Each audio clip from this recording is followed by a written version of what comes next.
السلام علیکم، آپ دیکھ رہے ہیں سٹی 11 نیوز فیصلہ آباد سے خبر شامل کرتے ہیں ہمارے بیورو چیف حافظ امین کی رپورٹ کے مطابق فیصلہ آباد اتحاد model high school and college میں سالانہ انعامات کی تقسیم کی پروقار تقریب منعقد کی گئی، جس میں بچوں، والدین کی بڑی تعداد کے ساتھ علاقے کے معزز شخصیات نے بھی شرکت کی، جس میں سماجی کارکن طالب حسین شمسی، جنرل سیکرٹری پریس کلب چک جھمرا آصف جاوید، عمر دراز بیگ، اورنگزیب نمبردار اور منیر احمد اور ملک قیوم نے بھی شرکت کی۔ تقریب میں بچوں نے دل کو چھو لینے والی پرفارمنس دکھائی۔ بچوں نے پاک فوج، کشمیر، فلسطین اور سوشل میڈیا کے استعمال پر بھی بہترین ٹیبلو پیش کیے۔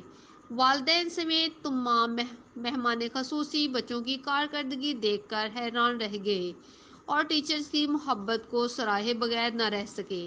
بچوں کی حوصلہ افزائی کے لیے ان میں انعامات بھی تقسیم کیے گئے۔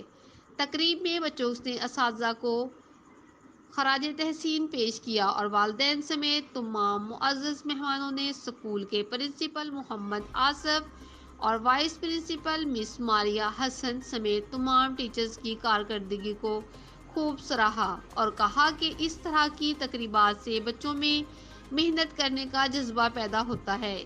والدین کا کہنا تھا کہ آج کی تقریب کو دیکھ کر ان کے دل بہت خوش ہوئے اور مطمئن ہیں کہ ان کے بچے بہترین اسکول میں بہترین اساتذہ کی زیر نگرانی تعلیم حاصل کر رہے ہیں۔ ان کا کہنا تھا کہ مستقبل میں بھی اس طرح کی تقریبات ہوتی رہنی چاہیے۔